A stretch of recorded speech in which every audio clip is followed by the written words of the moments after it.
Conoce las civilizaciones antiguas a través de los monumentos, las obras de arte, los utensilios y los documentos que se han conservado hasta la actualidad en Arqueología y Cultura.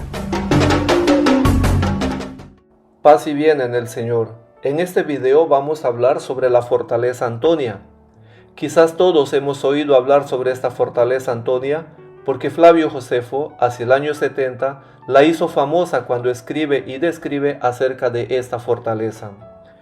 A decir verdad, de la fortaleza no queda nada, solo esta calle llamada Vía Dolorosa, que divide 3 predios.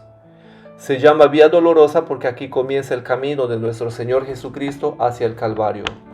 Los 3 predios son, primero, esto que vemos a la mano derecha, con esta puerta gris, que es el complejo de la mezquita. El nombre de la mezquita es la mezquita Omarilla, con una escuela interna y un minarete llamado Gawanima, construido en 1298. No entraremos en este lugar porque el acceso es privado. Visitaremos los otros 2 que nos quedan. Esta puerta que vemos es el complejo de la flagelación, que comprende 2 espacios al mismo tiempo: el convento de la flagelación y el Instituto de Arqueología y Geografía Bíblico Franciscano. El tercer lugar comprende el predio de las hijas de Sion, que es la cúpula que vemos al fondo, que visitaremos después. En este complejo de la flagelación existen 2 capillas, una dedicada a la condena y otra dedicada a la corona de espinas. Esta capilla fue construida por el arquitecto italiano Antonio Barluzzi en el predio del complejo de la flagelación y del Instituto Bíblico, fundado el 7 de enero de 1924 bajo el pontificado del Papa Pío XI. Hay que tener en cuenta que la presencia franciscana en Tierra Santa data de 1219 por el permiso otorgado por el sultán de Damieta, Egipto, Melek al-Kamel, a San Francisco de Asís para peregrinar en Tierra Santa y servir en los santos lugares. En 1342, el Papa Clemente VI, con la bula Gratia Agimus, concede oficialmente a los franciscanos que ya estaban en Tierra Santa la custodia de los santos lugares. Esta capilla de la corona de espinas nos recuerda el Evangelio de San Mateo 27:27, cuando los soldados se mofan de Jesús nuestro Señor.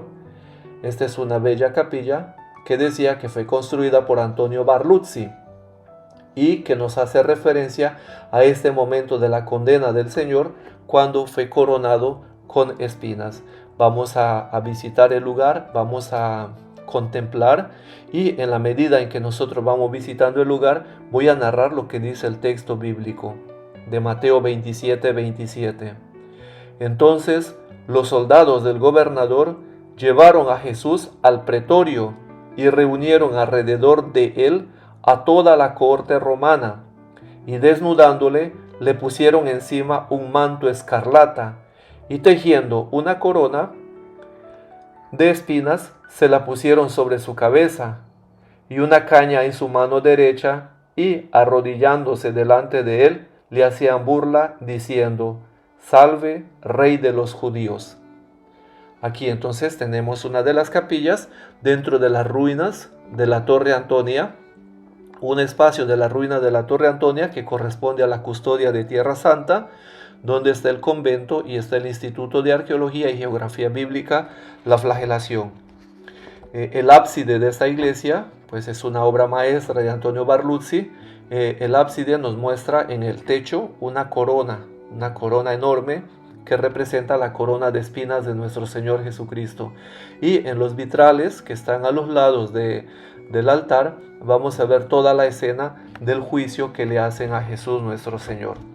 Entonces, para continuar con la historia, se va corriendo el video y vamos narrando la historia. La historia de la Torre Antonia tiene su origen en 2 momentos históricos de Palestina que vale la pena recalcar. Por una parte, el gobierno macabeo, después de la derrota de los seleucidas y la absolutización del poder por parte de los macabeos. Y por otra está la historia de Herodes después de ser proclamado rey de Judea.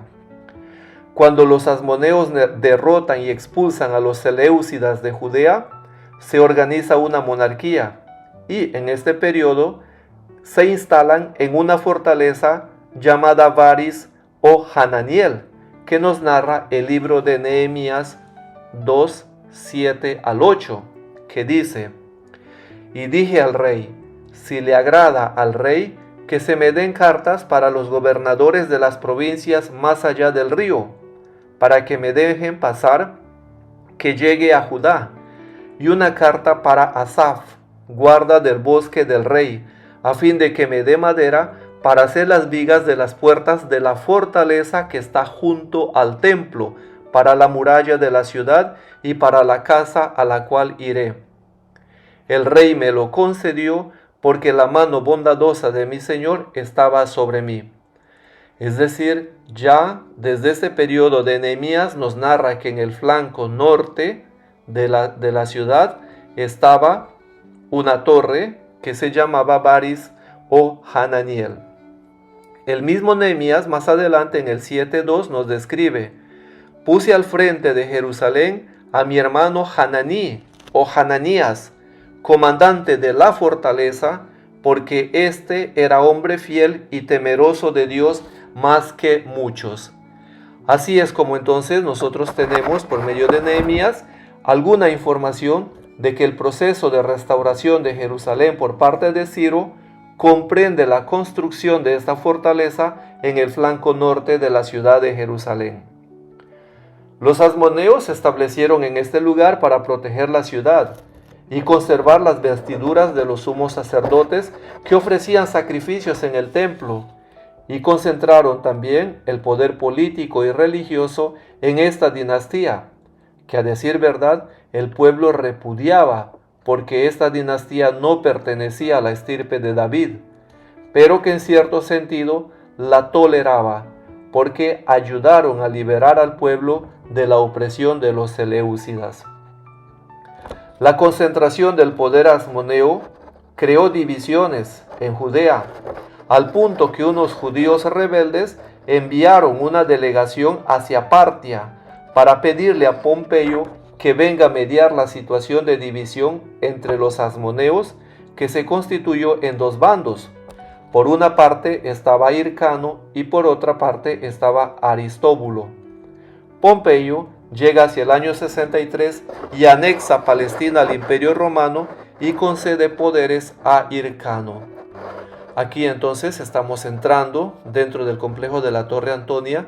Hemos visto una de las puertas que se dice Vía Dolorosa, que es la salida de nuestro Señor Jesucristo cuando lleva la cruz hacia el Calvario. Ahora estamos entrando en la otra capilla, que es la capilla de la condena del Señor. En esta capilla nosotros vemos que las piedras representan a las ruinas de Litóstrotos, o del lugar del enlosado, del pretorio, donde nuestro Señor fue juzgado por Poncio Pilato. Esto es lo que nosotros conservamos hasta el día de hoy, para que todos los peregrinos hagan el camino de Jesús hacia el Calvario. Ese fue el motivo por el cual estas piedras se colocaron precisamente en esta estación que se conoce la condena de nuestro Señor Jesucristo. En otro extremo está entonces la capilla de la corona de espinas. Son dos capillas que están dentro del complejo de la Torre Antonia y lo que se conocía como el Litóstrotos o también el enlosado. Dada la seguridad que ofrecía la fortaleza, en uno de los recintos se guardaban las vestiduras del sumo sacerdote, que usaba solemnemente en las grandes fiestas judías. También Flavio Josefo dice que en esta torre estaba la residencia del sumo sacerdote. Era así grande este espacio que no solamente se conservaba un espacio para que las vestiduras del sumo sacerdote se pudiesen conservar, sino también para que el sumo sacerdote pudiese habitar en ese lugar. Según la tradición religiosa del pueblo, los judíos subían a Jerusalén con ocasión de las grandes fiestas, como por ejemplo la Pesheva, que es para nosotros la Pascua, o también Shevuot, que es para nosotros Pentecostés, o el Yom Kippur, que es la fiesta de la expiación o la fiesta del perdón. También las fiestas de las tiendas, que es la fiesta de Sukkot, o también la fiesta de la dedicación, que es la fiesta de la Hanukkah. Estas grandes fiestas eran motivo de la peregrinación de los judíos. Por estrategia política y por seguridad personal, el rey Herodes rehusó habitar en este campo, en este complejo, y se hizo construir un palacio en la parte alta de la zona occidental de la ciudad de Jerusalén, en la que actualmente se ubica el barrio armenio y la llamada Torre de David, en toda la zona noroccidental de la ciudad amurallada. La tradición cristiana nos dice que a Jesús le hicieron un doble juicio, uno político y otro religioso. El primer juicio viene representado en el Sanedrín, donde lo acusan a Jesús de llamarse Hijo de Dios. Posteriormente lo llevan donde Pilatos, que continúa el juicio político en el pretorio, en este lugar. Aquí tenemos el mapa de la ciudad de Jerusalén, que está colocada en la pared del Instituto de la Flagelación. Hipotéticamente estamos mirando la ciudad de Jerusalén desde el Monte de los Olivos. La primera parte del edificio es todo el complejo del templo o de las mezquitas. A la mano derecha la piscina de Betsaida y detrás de la piscina de Betsaida viene todo lo que era la Torre Antonia que vemos al frente y mucho más arriba el Calvario. Entonces así nos hacemos una idea de lo que era este lugar y de lo que esto significa todavía para nosotros los cristianos cuando hacemos esta peregrinación. La tradición cristiana nos dice entonces que aquí es donde a Jesús se hace el juicio, como nos dice el Evangelio de Marcos 1, cuando describe de este modo: muy de mañana los principales sacerdotes prepararon enseguida una reunión con los ancianos, los escribas y todo el concilio, y atando a Jesús le llevaron y le entregaron a Pilatos. Aquí tenemos entonces la puerta de la salida de la Torre Antonia y se hace el camino hacia la Vía Dolorosa. Pero al lado de la Torre Antonia, al lado de la flagelación, está el otro predio que es el de las hijas de Sión, que nosotros vemos aquí, que estamos entrando, porque el edificio parece que son todos separados, pero es uno solo. Son distintas puertas, pero la estructura es una sola. Hay que tener en cuenta que en este castigo la ley judía estipulaba que el condenado debía recibir 40 menos 1 latigazos. Los látigos tenían hierro en las puntas para crear dolor en el condenado como medida de persuasión para que se arrepienta de su culpa. Como se decía al inicio, los restos de la fortaleza Antonia vienen actualmente distribuidos de dos modos para los cristianos: lo que es la flagelación, y ahora lo que estamos viendo es lo que es el tema de del predio de las hijas de Sión. La otra parte, que es de los musulmanes, nosotros no lo visitamos porque pues eso es privado y es una escuela. Aquí tenemos el mapa de lo que ha sido el complejo del templo en el tiempo de Jesús, por la restauración y la reforma que hizo el rey Herodes para ganarse la simpatía del pueblo, y entonces no le sirvió de nada. Al flanco norte tenemos toda la Torre Antonia o la Fortaleza Antonia, y entrando entonces aquí al complejo de las hijas de Sión, nos vamos a encontrar con una capilla que se llama el Ecce Uomo. Se llama Ecce Uomo uno de los 3 arcos existentes de la Fortaleza Antonia. 2 de ellas se encuentran en la calle y una de ellas en el interior del edificio del convento de las hijas de Sión, a donde vamos a llegar al final de este recorrido.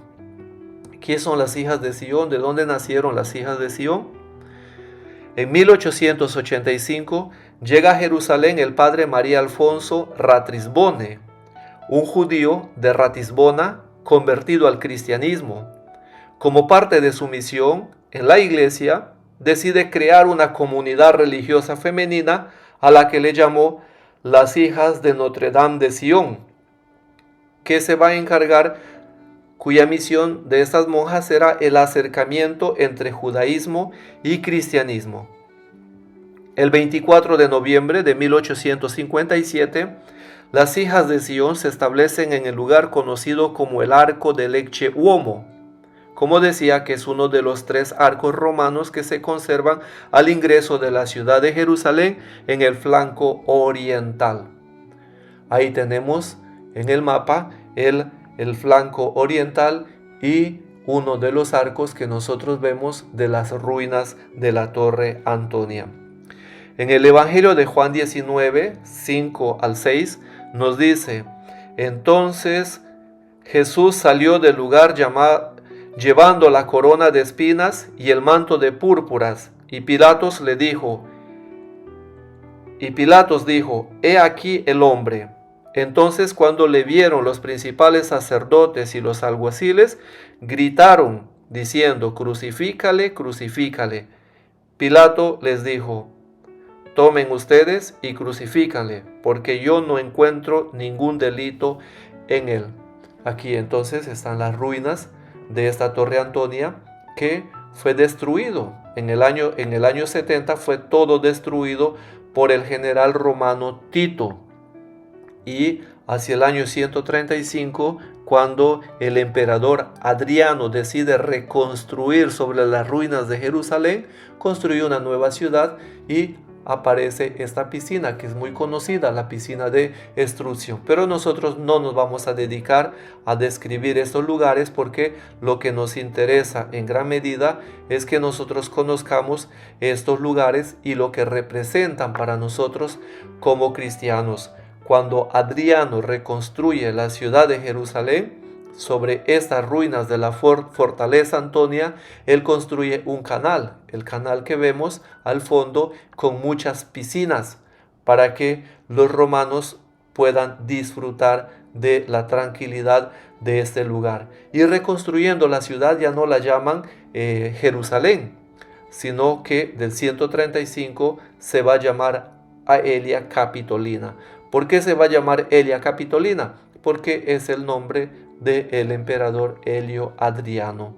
Y entonces se va a llamar Aelia por Helio Adriano, y Capitolina porque será la ciudad de los capitolios, de los templos romanos, de los edificios romanos. Y entonces esto termina siendo una piscina y un canal de agua al servicio de los romanos. Aquí llegando a la parte baja de este lugar, estamos más o menos a 6 metros de altura entre la calle de la Vía Dolorosa y las ruinas. Para nosotros este es un lugar importante porque nos vamos a encontrar con las losas del enlosado de Litóstrotos. En este lugar encontramos este cuadro, nos enmarca los juegos que los romanos realizaban en el momento del juicio de Jesús. Estos juegos parece que eran una práctica muy común aquí en Palestina, por el hecho de que encontramos aquí en el Litóstrotos el juego que hacían los romanos. Aquí tenemos la gráfica que nos han presentado en el Museo de las Hijas de Sión. Es una práctica, parece que de esta zona. ¿Por qué? Porque la misma representación vamos a encontrar en la ciudad de Cafarnaúm. En la sinagoga de Cafarnaúm tenemos un edificio central que es para la asamblea, para que los judíos se reúnan para meditar la Torá, y al lado hay otro pequeño edificio donde los niños menores de 3 años, que no estaban obligados a observar la ley porque todavía estaban en proceso de crecimiento, ellos jugaban a la mano derecha de la sinagoga de Cafarnaúm. Y estos mismos juegos que los soldados romanos realizaban aquí en el enlosado, en el pretorio, aparece en la ciudad de Cafarnaúm. Esto es importante porque así nosotros vamos hilando la historia y vamos viendo que todo tiene sentido en la narración bíblica que nos presentan. Este lugar, aquí vemos todas las piedras que se conservan del lugar del enlosado.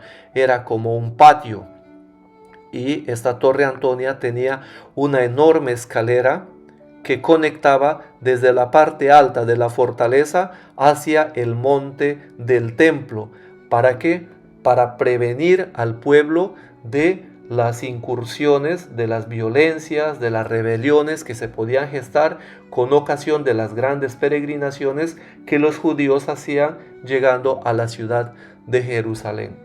Aquí tenemos entonces las piedras, el enlosado, Y más adelante vamos a encontrar el lugar donde aparece un mosaico en el que nos presenta a Jesús cuando ya decide tomar la cruz y va en camino hacia el Calvario, que es esto que nosotros vemos. No es un mosaico antiguo, es un mosaico nuevo, reciente.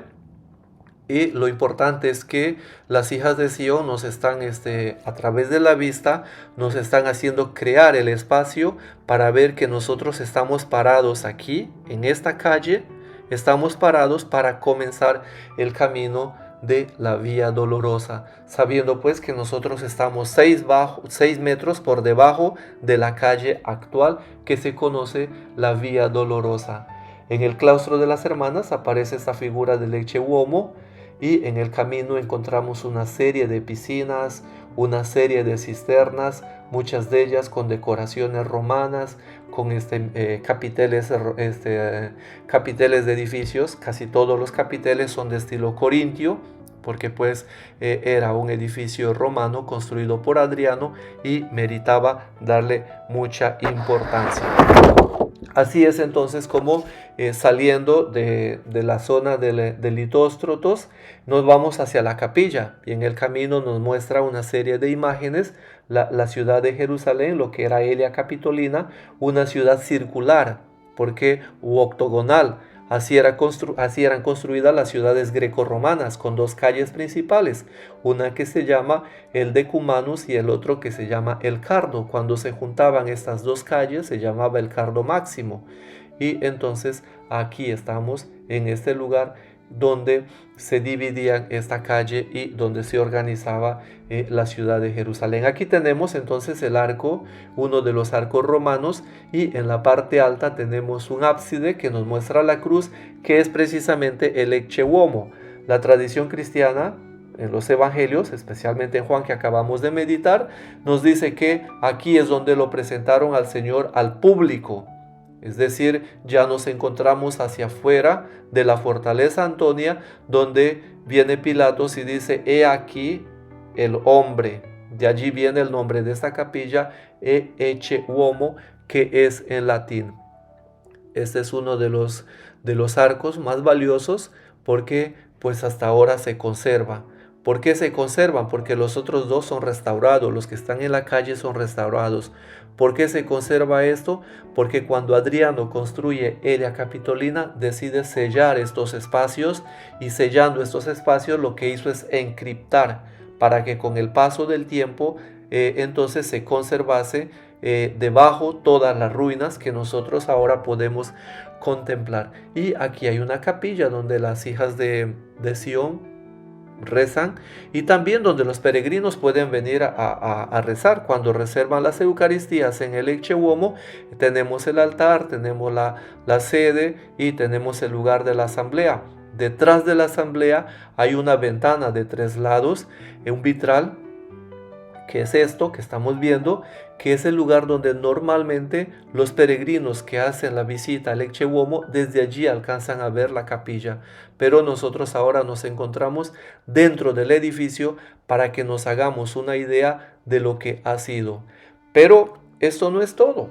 Tenemos aquí la capilla del Ecce Uomo, el edificio de las hijas de Sion. Inmediatamente detrás de las hijas de Sion hay otro predio.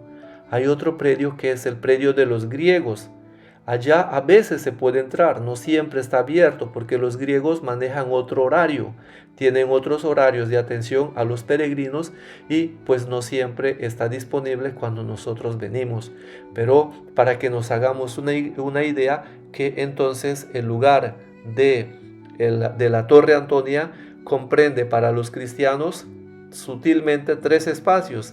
El espacio más grande, que es de la flagelación, un espacio más reducido de las hijas de Sion, y otro más pequeño que se llama la prisión de Cristo, que tenemos aquí, y también es la zona de Litóstrotos, que pertenece a la iglesia griega. Ahí tenemos las escrituras griegas que nos está diciendo que es el lugar de la prisión de Cristo.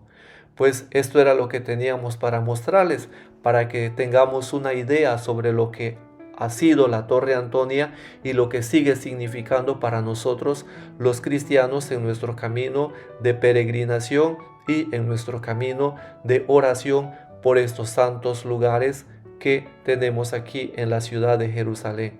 Ahí tenemos la puerta cerrada de la prisión de Cristo de la comunidad griega. Pues esperando que el video haya sido de su agrado, nos despedimos de cada uno de ustedes, deseándoles la paz y el bien, y ojalá tengan la posibilidad de venir a visitar estos santos lugares. Muchas bendiciones para todos desde la ciudad de Jerusalén.